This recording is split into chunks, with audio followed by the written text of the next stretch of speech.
do, and as you say, you can go to the website, you can find out more, you can adopt an animal, you can become a supporter, you can buy merchandise, you can sign petitions. And it is terribly important, as I sort of mentioned earlier, not to be passive on these things, to be active.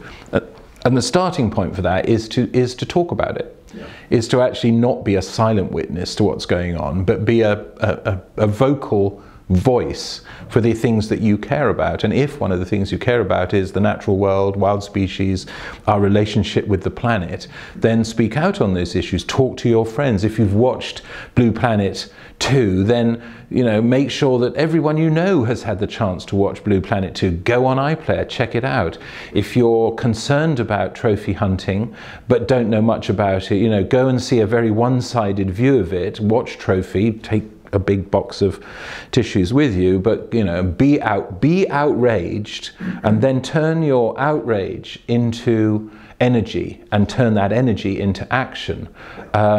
You as a consumer have massive combined power. People can really make a difference through what they buy and why they buy it. If it isn't ethically sourced, if it is produced in a sweatshop somewhere, if it is superfluous to your need, if it's produced by an intensive farming practice that has got, welfare is an issue, is a problem, you can say no to that. You can say no to that. You can, I'm particularly interested, I'm vegetarian at the moment, and I think moving to vegan. I watched a film called Cowspiracy recently, and I know it's not a new film, but it's the first time I'd seen it. And I sort of took it with a pinch of salt, in as much as I said, well, even if he's got half the facts wrong, the other half are so compelling that you can't just watch that and go, yeah, I don't care. You just go, what? More than half the greenhouse gases in the world, 3 times what comes from all forms of fossil fuel transport in the world come from our farming business. Because of our addiction to meat. That's what it boils down to, meat and all the subsequent consequent products, dairy and eggs.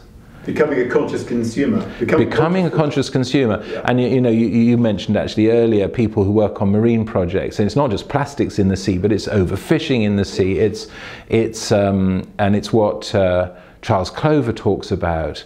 The guy who made the film End of the Line, and he talks about sustainable fisheries, and you can go to some companies who will just simply say, we have no interest in sustainable fisheries because we are living in the moment.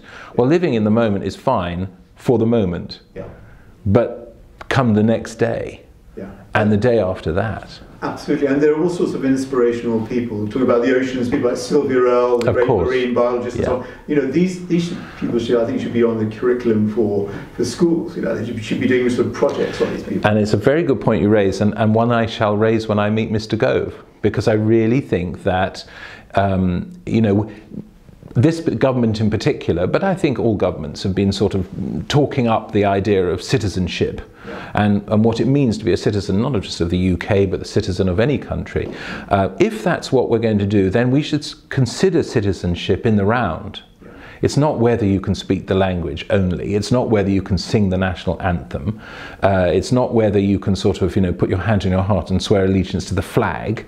It's also about you and the way you live your life in a country, and all citizens should be aware of the world around them, and we should be teaching our kids.